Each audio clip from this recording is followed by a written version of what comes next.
Harmony को बनाए रखने के लिए मुझे ऐसा करना अति आवश्यक हो गया था, क्योंकि कुछ भी मैनेजमेंट करता है, कोई कार्रवाई चाहे सस्पेंशन हो, टर्मिनेशन है, या कोई ABCD शिक्षक या प्रिंसिपल से कोई कार्रवाई करता है, वह approval of the vice chancellor, बिना वाइस चांसलर के अप्रूवल के उन्होंने कोई ऐसी कार्रवाई अप्रूवल उसकी जो कार्रवाई करते थे वह संसूचित इन्फोर्स करा करके हमें संसूचित करते थे। मजबूरन इसके लिए ऐसा करना पड़ा। तो लगता था कि BS कॉलेज में ठेकेदारों की परंपरा चली आ रही है। अब मैं यह नहीं कहता हूं, लेकिन वर्तमान में यह स्थितियां थी, उत्पन्न हो गई थी, मुझे ऐसा करना आवश्यक हो गया था। नमस्कार अलीगढ़, मैं हूं स्वतंत्र फोटो जर्नलिस्ट मनोज अलीगढ़। प्रकांड विद्वान है राजा महेंद्र प्रताप विश्वविद्यालय के कुलपति आदरणीय चंद्रशेखर सर मेरे साथ हैं।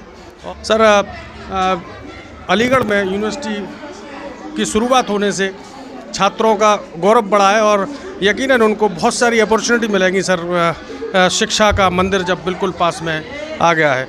क्या कहना चाहते हैं सर, यूनिवर्सिटी अलीगढ़ में खुल रही है और पूरे तरीके से आप बहुत तेज़ी से उसको डेवलप कराने में पैनी नज़र रखे हुए हैं सर। राजा महेंद्र प्रताप सिंह राज्य विश्वविद्यालय अलीगढ़ के कुलपति के रूप में मुझे जो दायित्व माननीय मुख्यमंत्री जी ने दिया है, मैं यह प्रयास करूंगा कि राजा साहब के पद चिन्हों पे या राजा साहब के नाम को ऊंचा उठाने का भरपूर प्रयास करेंगे, और उस दिशा में मैंने प्रयास शुरू भी कर दिया है। क्योंकि आगरा विश्वविद्यालय से जब अलग हुआ यह विश्वविद्यालय, क्योंकि नोटिफिकेशन 28 अप्रैल 2021 से को जब हुआ और उसमें यह स्पष्ट कर दिया गया कि 15 जून 2021 से अलीगढ़ मंडल के जितने कॉलेज हैं वह राजा महेंद्र प्रताप सिंह विश्वविद्यालय से अटैच मान लिए जाएंगे। तो चूँकि यह थोड़ा सा बीच का 15 जून 2021 और 3/1/2022 के बीच में कोई नहीं था, इसलिए यह अंडर क्लाउड पीरियड था। जब 4/1/2022 को मैंने ज्वाइन कर लिया, उसी दिन से राजा साहब के पद चिन्हों को, राजा साहब के नाम को आगे बढ़ाने का कार्य हमने शुरू कर दिया। और मैं आपको यह आश्वस्त करना चाहता हूं कि कोई भी ऐसा काम मैं नहीं करूंगा जिससे राजा साहब के कोई स्पॉट पहुंचे। और उसमें कुछ कोर्स ऐसे डिजाइन किए गए हैं, शासन को संदर्भित कर दिया गया है। जल्दी कोर्स का खाका भी हमारे पास आ जाएगा और मैं उसी फर्दरेंस में विश्वविद्यालय को एक तरह से सत्र नियमित करने के संदर्भ में प्रक्रिया मैंने प्रारंभ कर दी है।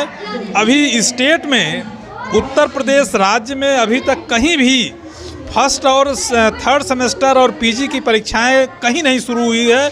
मेरी लगभग आधी परीक्षाएं समाप्त हो चुकी हैं 1 दिसंबर से शुरू होकर के, और मैंने पुनः एक डिजाइन कर लिया है। लगभग अप्रैल के फर्स्ट वीक में सेकेंड और फोर्थ सेमेस्टर और पीजी की सेकेंड सेमेस्टर की परीक्षाएं प्रारंभ कर दी जाएंगी।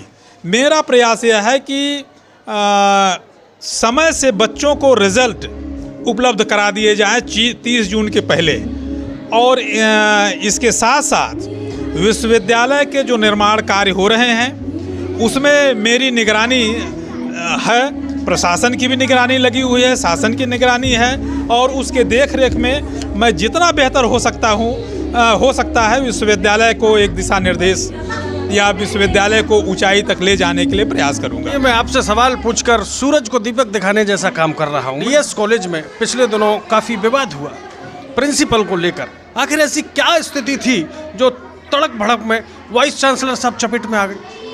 ना राहु, उसमें ऐसी कोई बात नहीं है। क्योंकि देखिए ऐसा है, सब चीज़ें जो है विश्वविद्यालय अधिनियम 1973 के अंतर्गत किया गया है। 13(1)(a) क्लास के अंतर्गत पूरी कार्रवाई की गई है।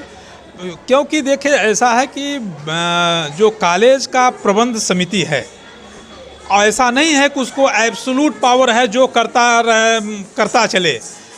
हमारी देखरेख में विश्वविद्यालय के पास 13(1)(a) पावर है, और वह पावर को मैंने एक्सरसाइज किया कि विश्वविद्यालय कॉलेज के हार्मनी को बनाए रखने के लिए मुझे ऐसा करना अति आवश्यक हो गया था, क्योंकि कुछ भी मैनेजमेंट करता है, कोई कार्रवाई चाहे सस्पेंशन हो, टर्मिनेशन है या कोई ABCD शिक्षक या प्रिंसिपल से कोई कार्रवाई करता है, वह approval of the vice chancellor, बिना वाइस चांसलर के अप्रूवल के उन्होंने कोई ऐसी कार्रवाई अप्रूवल मतलब उसकी जो कार्रवाई करते थे वह संसूचित इन्फोर्स करा करके हमें संसूचित करते थे मजबूरन इसके लिए। लेकिन सवाल चल रहे हैं तो जवाब जब चल रहे हैं तो सवाल जरूरी है। ये कहाँ तक ठीक है कि मैनेजमेंट पर आपने चस्पा कर दिया कि मैनेजमेंट विद्यालय के नहीं, वह कॉलेज की हार्मनी को बनाए रखने के लिए ऐसा करना आवश्यक था। महोदय, कई दशकों से छात्र जो पहले कॉलेजेस खुले थे उसमें छात्र निर्धारित संख्या थी। समय के साथ में पॉपुलेशन बढ़ रही है, छात्रों की संख्या क्या बढ़नी चाहिए, उसके लिए सर क्या प्रिपरेशन है, क्या तैयारी चल रही है? ना देखिए, छात्रों की संख्या, समस्या ये क्या है कि छात्रों की जो संख्या है, संख्या से मतलब नहीं है। शासन ने सीट ऑलरेडी फिक्स किए हुए हैं। ऐसा नहीं है कि किसी को एब्सोल्यूट पावर है कि जब चाहे तब वह सीट इंक्रीज कर दे। शासन का निर्णय होता है इंक्रीज करना। वाइस चांसलर का देखता है कि हाँ उन छात्रों के लिए वह सुविधा है कि इंफ्रास्ट्रक्चर है कि नहीं। इंफ्रास्ट्रक्चर वह तय करता है, देख लेता है कि हाँ उन बच्चों के लिए प्रॉपर व्यवस्था है कि नहीं, तभी उस सीट वृद्धि की बात की जा सकती है। सर, एक सवाल थोड़ा कड़वा सा है लेकिन जरूरी है पूछना। महोदय इजाजत दें, हर सड़क, हर रोड और कॉलेजेस पर कुछ गलत लिखा हुआ है सर, क्या कहेंगे सर इस पर? क्या महसूस हुआ? जो जिन्होंने ऐसा किया है उनसे पूछिए। मेरा केवल ये है, बच्चों से मैं उसी पर काम कर रहा हूँ। मेरा प्रयास है कि बच्चों से समय से एडमिशन, समय से एग्ज़ाम और समय से रिज़ल्ट, यह वाइस चांसलर की प्राथमिकता में शामिल है। मैं उनको जो मैं प्रयास कर रहा हूँ, और मैं बहुत कहने की स्थिति में इसलिए न बोलने की स्थिति में नहीं होता हूँ, केवल मैं करने पर विश्वास करता हूँ। सा सवाल है, ये सर वैश्य समाज का गढ़ है अलीगढ़, और आप सीधा देखिए ऐसा है मैनेजमेंट के कॉलेजेस हैं सर। नहीं, मैनेजमेंट के कॉलेज हैं। देखिए ऐसा है, किसी को एब्सोल्यूट पावर नहीं है। मैं छात्रों के इंटरेस्ट में जो भी कार्रवाई किया है, छात्रों के इंटरेस्ट में ही किया है। कॉलेज की हार्मनी बनाए रखने के लिए मुझे ऐसा करना आवश्यक हो गया था। सर, लाखों छात्रों की जिम्मेदारी है सर आपकी। तभी क्योंकि जब कॉलेज को एक तरह से ठेकेदार चला रहे हों तो वहाँ हमारी रिस्पांसिबिलिटी ज़्यादा बन जाती है। तो लगता था कि वासने कॉलेज और DS कॉलेज में ठेकेदारों की परंपरा चली आ रही है। अब मैं यह नहीं कहता हूँ, लेकिन वर्तमान में यह स्थितियाँ थी, उत्पन्न हो गई थी, मुझे ऐसा करना आवश्यक हो गया था। सर, IIMT ग्रुप के डायरेक्टर साहब ने आज आपको इनवाइट किया, कैसा महसूस किया? नहीं, बहुत अच्छा फील गुड महसूस कर रहा हूँ।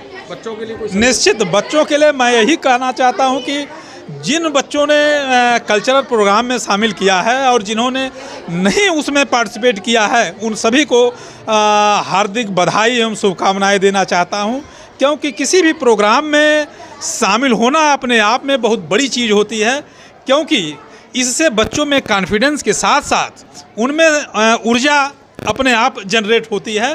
पुनः उन बच्चों को बधाई एवं शुभकामनाएं देना चाहता हूं। आप थे हमारे साथ डॉक्टर चंद्रशेखर साहब। पहले देश आज़ाद सुभाष चंद्र बोस, सरदार भगत सिंह और चंद्रशेखर आज़ाद जी ने कराया था, और दूसरी आज़ादी शिक्षा माफियाओं से वाइस चांसलर साहब पूरे तरीके से शिक्षा को आज़ाद करने का प्रयास कर रहे हैं। मैं हूं आपका मनोज अलीगढ़ी, बहुत बहुत धन्यवाद।